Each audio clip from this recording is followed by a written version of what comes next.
জনগণের রিপ্রেজেন্টেশন যাচাই করার একটা পদ্ধতি নির্বাচন, কিন্তু একমাত্র পদ্ধতি নির্বাচন, একমাত্র পদ্ধতি না নির্বাচন, না একমাত্র পদ্ধতি নির্বাচন। মানে এটা এখানে নাবিন আপা আছেন, উনি তো আচ্ছা, আমরা নাবিন আপাকে একটু জিজ্ঞেস করি।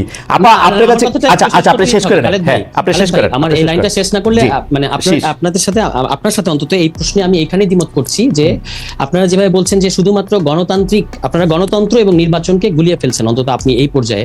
আমরা কিন্তু অবশ্যই মনে করি যে নির্বাচন গণতন্ত্রের একটা পদ্ধতি, কিন্তু যদি স্টেট ডেমোক্রেটিক না হয় তাহলে শুধুমাত্র নির্বাচনের মধ্যে দিয়ে গণতন্ত্র করা যায় না। কারণ যদি তাই হতো তাহলে 2008 সালের পরে নির্বাচনের মধ্যে দিয়ে এরকম একটা ফ্যাসিজমের খপ্পরে আমরা পড়লাম কেন? এটা কিভাবে ব্যাখ্যা করব? মানে স্টেট ডেমোক্রেটিক না হওয়া বলতে আপনি কি বুঝাচ্ছেন? 2008 সালে তো গণতান্ত্রিক ভাবেই শেখ হাসিনা নির্বাচিত হয়েছে।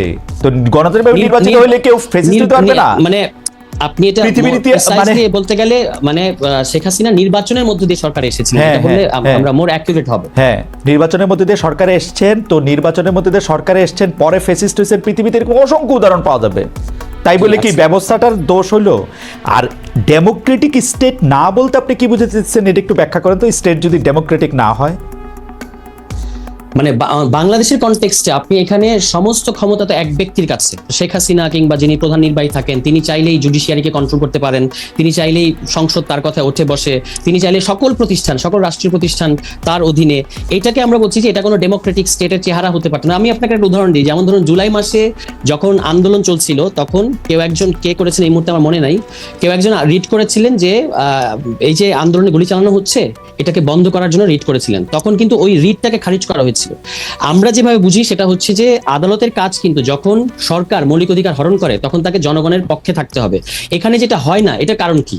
এটার কারণ হচ্ছে যে এখানে স্টেট ডেমোক্রেটিক না এবং এখানে ইনস্টিটিউশনগুলো স্বাধীনভাবে সিদ্ধান্ত নিতে পারে না। আমি জনাব তুষার আপনাকে একটু আমি জাস্ট একটু অনুরোধ করি যে বাংলাদেশের সংবিধান অনুযায়ী কিন্তু বিচার বিভাগ আলাদা, স্বাধীন বিচার বিভাগ, কারো উপরে মানে বিচার বিভাগের উপর কারো কোনো হস্তক্ষেপ থাকার কোনো সুযোগ নাই। উচ্চ আদালতে তো বটেই, বাংলাদেশের সংবিধান এই গ্যারান্টি দেয় বাংলাদেশে কোনো ট্রায়াল কোর্ট, কোনো সময় ট্রায়াল কোর্টের উপরেও নির্বাহী বিভাগের কোনো হাত থাকার কথা না। এটা সংবিধানের কোনো দোষ না, ডেমোক্রেটিক স্টেটের কোনো দোষ না। আমি জানি না যে এটা মানুষের ব্যবহারের দোষ, এটা হচ্ছে আমার টেক। আমি আবার আপনার কাছে আসবো, আমি একটু ডক্টর মুর্শিদের কাছে আমি একটু জানতে চাইবো যে ডক্টর মুর্শিদ, এইটা কি আপনি এর সাথে একমত যে আসলে বাংলাদেশের স্টেটের মধ্যে আসলে যেহেতু এই সুযোগ আছে বাংলাদেশের ডেমোক্রেটিক ব্যবস্থায় যে কেউ একজন বেশি ভোট পাইলেই ক্ষমতায় চলে আসা এবং কোনো একটা প্রশ্নাতীত ক্ষমতার মধ্যে থেকে থাইকে যাওয়া, এর ফলে আসলে এই কাজগুলি শুধু নির্বাচন বা নির্বাচিত জনপ্রতিনিধিদের উপর ছেড়ে দেওয়ার ঠিক হবে না, বা আমরা বারবার এরকম প্রতারিত হয়েছি। সারোয়ার তুষারের এই বক্তব্যের সাথে আমরা একমত। এরশাদকেও যখন তাড়ানো হয়েছে তখন কিন্তু আমরা ভাবছিলাম যে এরকম হবে, কিন্তু হয় নাই আসলে। তো সেটার মধ্যে আসলে কি করা, ডক্টর মুর্শিদ আপনি যদি একটু আপনার টেকটা বলতেন। এটা ঠিক যে ইলেকশন তো গণতন্ত্র বোঝার জন্য একমাত্র চাবিকাঠি না, অন্যান্য ইনস্ট্রুমেন্টও আছে। যেমন কি গুরুত্বপূর্ণ হচ্ছে পলিটিক্যাল ইনস্টিটিউশন। গণতন্ত্র মানে কি? যে মানুষ,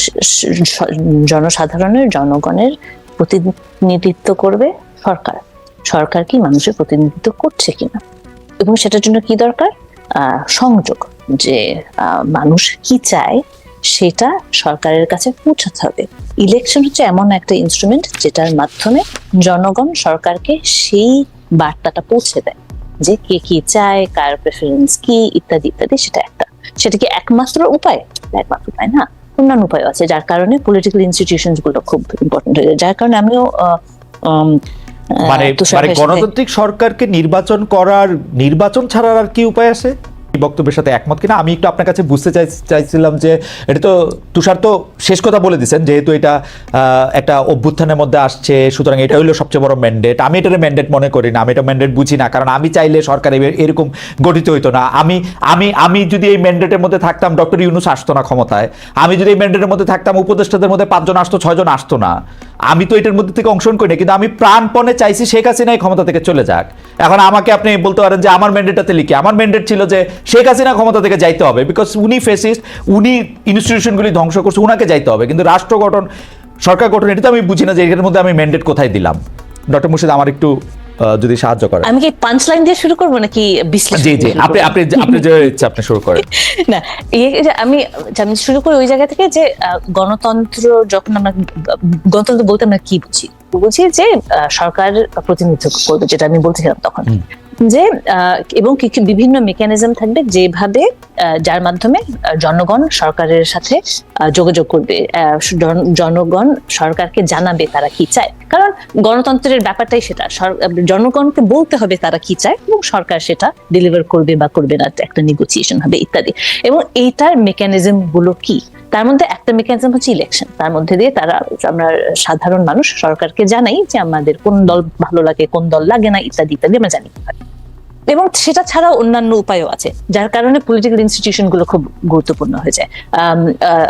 তুষার ভাইয়ের ওই কথাগুলো খুবই গুরুত্বপূর্ণ, যেটা হচ্ছে পলিটিক্যাল ইনস্টিটিউশন গুলো আমাদের সংস্কার করা দরকার ওই কারণেই, কারণ আমরা চাই যে সেগুলোও গণতান্ত্রিক কায়দায় হোক। তার মানে কি, তার মানে যে তারাও এই মেকানিজমেই চলুক, যে ইলেকশন আমরা ইলেকশন কোনো কারণে ইলেকশন হলো না, কিন্তু তার মানেই যে আমরা জনগণ কি চাই আমরা সেটা জানতে পারছি না, সেটা যেন না হয়। কারণ ইনস্টিটিউশনের কাজগুলোই হচ্ছে এই কমিউনিকেশন চ্যানেল হিসেবে কাজ করে, তার মধ্যে মিডিয়া পড়বে, তার মধ্যে জুডিশিয়ারি পড়বে, তার মধ্যে পার্লামেন্ট পড়বে, হ্যাঁ। এবং এই ইনস্টিটিউশনগুলো যদি সঠিকভাবে কাজ করে তাহলে কিন্তু আমরা অন্যান্য ভাবে জানতে পারবো জনসাধারণের চাহিদাগুলো কি।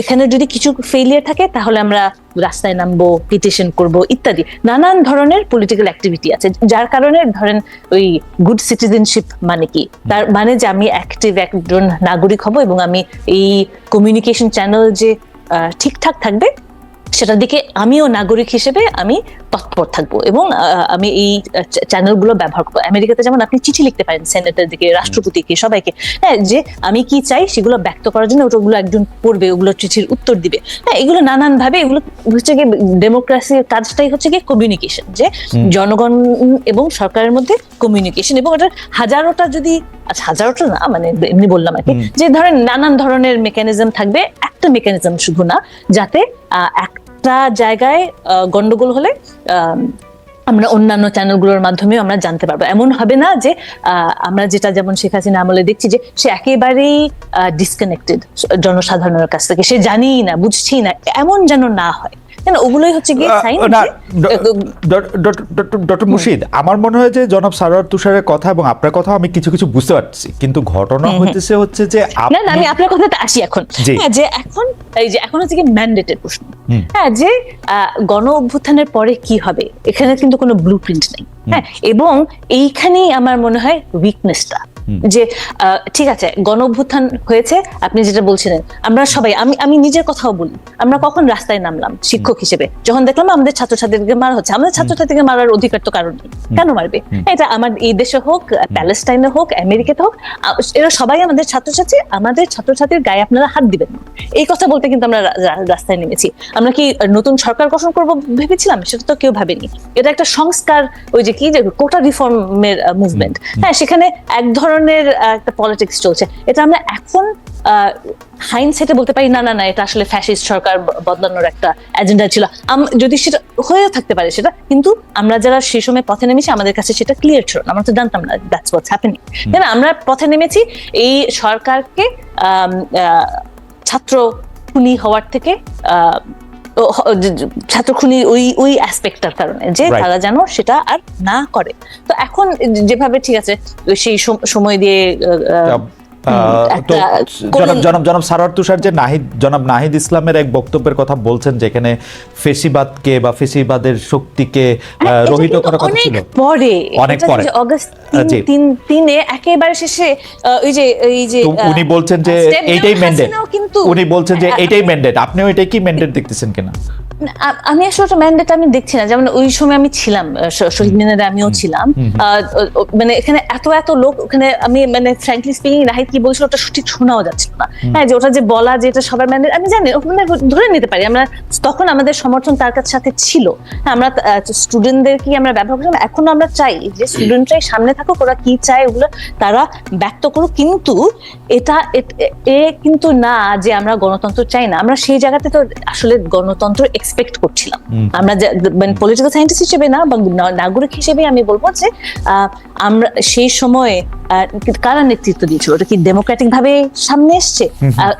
কেন নাহিদ, কেন সার্জিস, কেন মানে আমি জানি না, এটা হয়তো শুনতে খুবই খারাপ লাগবে এই সময়, আমি সেই হিসেবে বলছি না, মানে ক্রিটিক করার জন্য আমি বলছি না, কিন্তু এটা আমার জানতে ইচ্ছা হয়, কৌতূহল যে পলিটিক্যাল সায়েন্টিস্ট হিসেবে যে সেসব জায়গায় ডেমোক্রেটিক প্র্যাকটিসটা কি ছিল, কেন এরা 16 জন, আমরা তো জানতাম না, আমার কাছে মনে হয় যে ডক্টর মুর্শিদ এগুলি একদমই এখন মানে আমার কাছে মনে হয় যে একাডেমিক প্রশ্ন, আপনি নিশ্চয়ই এই প্রশ্নগুলির উত্তর খুঁজবেন।